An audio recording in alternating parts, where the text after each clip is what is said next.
Alright, we've been talking about waves recently, and I want to take this one step further. We're going to spend a little bit of time investigating sound waves. Okay? Now, sound waves are mechanical waves, which means they require a medium, right? Generally, we think of sound waves as moving through air, but they can move through other things as well. Okay?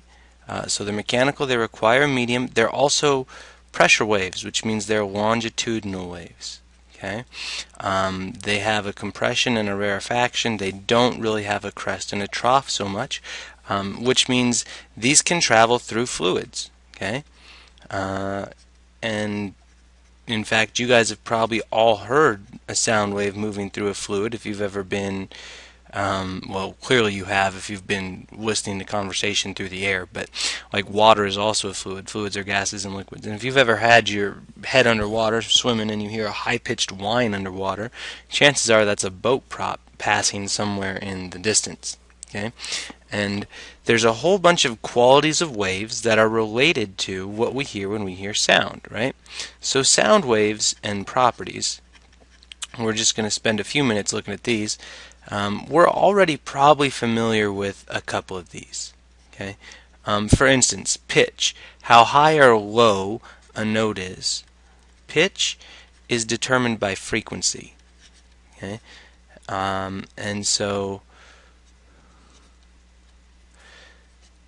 I don't know if you guys are audiophiles or not, but if you've ever listened to a subwoofer or watched it move, you know it doesn't vibrate very fast. It's producing a very low note.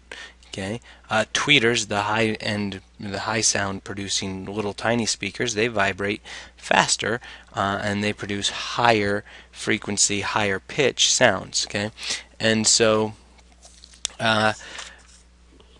you know, we can actually give a note a wave. A middle C, for instance, has a frequency of about 262 hertz. And there's a whole branch of studying how the music scale works and what the overtones are. We probably won't get into that so much. But it is interesting to note that because sound is a wave and its speed depends only on the medium, okay, a middle C moving through the air travels at around 343 meters per second. Traveling through iron, it happens at about 5,130 meters per second. So the speed of sound changes based on where you're at. Okay, now, interesting, the human ear, okay, can hear a huge range of frequencies. And the lowest note that about your ear can detect is around 20 hertz. Okay, 20 hertz, and that's a fairly low sound. If you take and hold a meter stick rigid on the side of a desk and hit one side of it, it'll vibrate back and forth fairly slowly. You'll be able to hear it.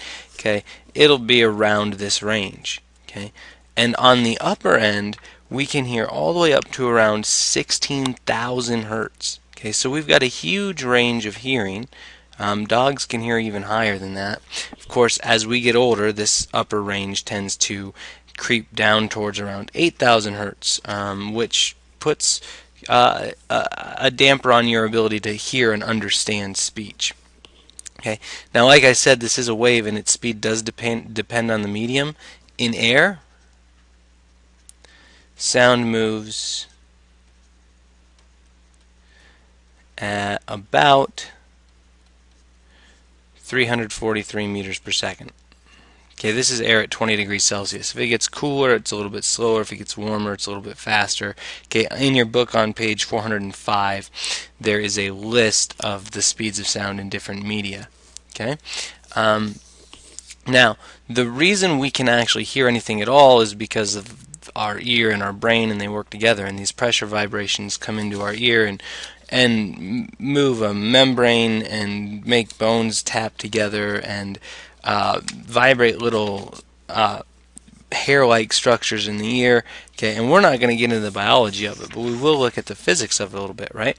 So besides pitch, the other thing that really stands out to us in sound is how loud it is, loudness. And how do you make a wave or a sound wave louder? This is very, very closely related to amplitude. Okay, and there's actually a scale for measuring this. Okay, Okay, the higher the amplitude, of course, the higher the compression, and we use a scale called the decibel scale. Okay, dB for decibel, deci meaning 10, and bell for the guy who invented the scale, right? Decibel, and actually, I'm better check, is that, yeah, just 1B or 1L. Sorry. Okay, decibels, and this is a logarithmic scale because we can hear over such a wide range of frequencies, but also a very wide range of pressures. Okay, and so 0 decibels. This is the threshold of human hearing. Okay, so this is the minimum thing that you could just barely hear, and we go all the way up to around 140 decibels. If you were standing next to a jet engine during takeoff, this is what you would hear. Now that doesn't sound like a lot, but this is a log scale. Okay, and so a pressure amplitude 10 times larger is a change of okay, so 0 decibels you can barely hear it. 10 decibels, it's twice as loud. 20 decibels, it's twice as loud again. Okay, so 10 times larger than 0 is 20 decibels. 10 times larger than that is 40 decibels. So if we look at this, okay, this is many times louder than 0. So the decibel scale is a log scale. We're not going to spend a lot of time calculating the decibels or measuring it, but you should be familiar. This is actually measuring sound pressure. Okay, it's measuring the pressure differences in a wave. So we're going between the compression and the rarefaction. Okay, and it's measured in decibels, and it does tell us about how much energy the wave is carrying, how loud it is. Okay, and our ear is pretty sensitive to both loudness and frequency. Okay, now you guys are all familiar with this because we live in Cozad and the trains go by, but we can actually get the frequency of a wave to change based on where we're standing. Okay, and this is called the Doppler effect. And the Doppler effect is pretty cool, right? It's the reason the pitch changes as a sound moves by. You know, you got to think about what's happening. If you're standing right here, I thought I could stand right there. Okay, if I'm standing in this general area here, and I've got something over here headed towards me that is making sound waves, I hear this high-pitched sound, and as it goes by, it gets a little bit lower, and after it's by, it's lower still. So it goes from high to low. And why is that? Well, if you think about it, let me bring in this demonstration, this model, and show you what I'm talking about. What I have here is a couple things, but this is the stationary sound source. So if you're standing anywhere and the sound source isn't moving, these waves are moving out in all directions from the source, and you're going to hear this sound, whatever it is. Okay, they're produced at a constant frequency, the wave fronts propagate symmetrically, and you don't hear any variation. But as soon as that sound source starts to move, okay, look at what happens. Okay, this is a sound source moving slower than the speed of sound. Okay, as it moves to the right, okay, it pushes the wave fronts in closer to each other. So you have this higher frequency right here. And as it's moving away from these back waves get stretched out. And so you have a wider, lower frequency in the back, simply because the sound source is moving. Okay? And so if you're standing right here, these waves have been squished together and you hear high frequency. As it goes by, that high frequency changes into a low frequency note. Okay? Now, this next picture is kind of neat because this is saying, well, what if you're actually moving at the speed of sound? If you're moving at the speed of sound, then all your wave fronts here stay together. Okay? And this is actually flying or moving at the speed of sound is fairly rough because all these waves are built up on top of each other. You've got a lot of energy there with you.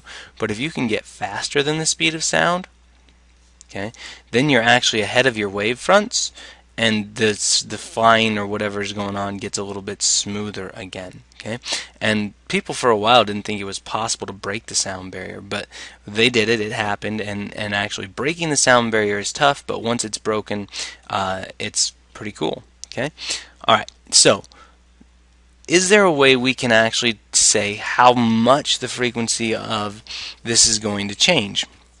Well, absolutely. Okay, it turns out that we can predict this. Since we know kind of how fast the source is going, we know what the frequency of the sound being produced is, it's a relationship between those two things, okay? And so we can use just some simple mathematics to get the Doppler effect described and understand how the pitch is going to change. Of course, this could be further complicated if not only is the source of the sound moving, but also the person who hears it is moving, okay? And so this equation I'm about to write down takes into account both of those things, okay? Now, D is for detector, and D is for detector, and S is for source. So this is the frequency of the detector is equal to the frequency of the source, whatever's making the sound, divided by the ratio of their velocities, really. V minus the velocity of the detector divided by V minus the velocity of the source. In this equation, this V that's not the detector or the source is the velocity of the wave. Okay? So the frequency the detector hears, and if you're the detector, that's you, is equal to the frequency of the source times the difference of the velocity in the detector divided by the difference between the velocity of the wave and the velocity of the source. Okay, so it's a fairly complex formula, but you guys can do it. I mean, it's just a matter of plugging in all these numbers, right? So a quick example problem, and then we'll move on. Okay, so a trumpet player plays middle C, sounds above a middle C, so 524 hertz. So the frequency of the source, okay, this C above middle C is 524 hertz. Okay, while traveling in a convertible, right, riding in a parade, so the velocity of the source, he's traveling in the convertible at 24.6 meters per second. Okay, and the car is coming towards you. What frequency would you hear? Okay, so we're supposed to decide what frequency do we hear. We're the detector in this case, and we're assuming that the air temperature is 20 degrees Celsius, which means the speed of sound is 343 meters per second, right? So V is the speed of the wave, Vs is the speed of the source, Vd is the speed of the detector, and for us, since we're just standing there, that's 0. And so if we plug these numbers in, the frequency we're going to hear is equal to the frequency of the source, 524, times the velocity of the sound, 343, minus, of course we're not moving so we don't have to subtract off anything, but we'll put it in there, minus 0, divided by 343 minus 24.6, the velocity of the driver. Okay, you can do a little tricky math with this if you like, but you don't really have to. Okay, I think this is just as easy as anything else. So now I have the frequency of the detector is 524 divided or times 343 over whatever that subtracts to, right? And if you work this out, the frequency the detector hears, okay, now think about this. Should we expect this to be higher or lower than the frequency that's actually being produced? Well, since they're coming towards us, those wavefronts are going to be squished together, so we should expect it to be a little bit higher. And if you do this math, it works out to around 564 hertz. Okay, which is a little bit of a higher note. The frequency is a little bit higher. The waves get squished together a little bit more. Okay, so that's how that equation works. Yeah, it's a lot of V's and S's and stuff, but pretty straightforward. And so we'll work a few of those problems today. Good luck.